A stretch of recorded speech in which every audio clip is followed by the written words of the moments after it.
not to do so.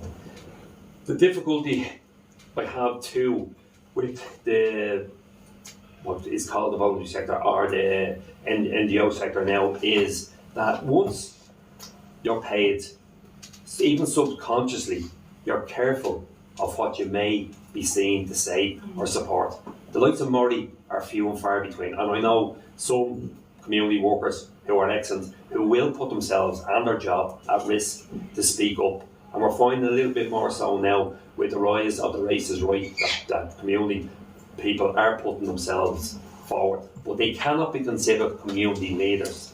They're not indigenous necessarily to the community. They don't, the old style community leader, I don't believe exists for that very reason. A two-pronged approach, political approach by government to do away with the group, the community leader type person and the community groups, and put in the NGO sector, and then decimate the NGO sector to leave the communities leaderless and resourceless.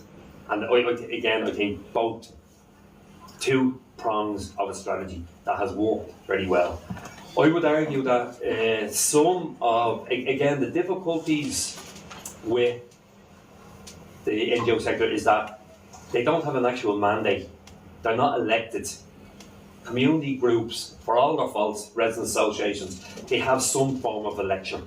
So they have some sort of mandate. In reality, that most of them are tied in with a political party or their own personal project or something, which is not necessarily a harm, but they still had some sort of mandate. When the government came during the crash and started to slash the community sector, there was no fight back, because I believe there was a disconnect between the community and the community sector.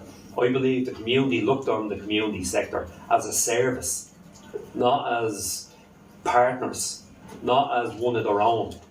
And I think the community sector, again, because a lot of them wouldn't have been indigenous to the actual area, probably wouldn't have had the local roots, not always, obviously, but wouldn't have had the local roots maybe to have that sort of familiarity with people who would have been previously communities or the community, you know, and I use that term really loosely. But I'll just give a brief example. In the northern of city, one of the first community policing forums was set up in an area that possibly has the highest crime rate in the whole country. Certainly has the most open drug dealing and criminality in the whole country. Right?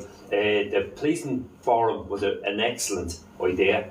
It called the cops to account in as much as you can ever get the cops to be called to account. Right? You didn't really achieve much, but at least they were publicly asked to do their job, or what they should be. What the community believe policing is policing criminality, not policing the community. So at least it was a focus. The community policing forum was more, they really good people, but more functional. And when Fine Gael, they were critical enough in that they were very critical of funding for the area. They were very critical of even police resources in the area. And Fine Gael decided that they actually said this, that they were going to close that down. And they did. It took them a year, but they closed it down. But there was no community backlash.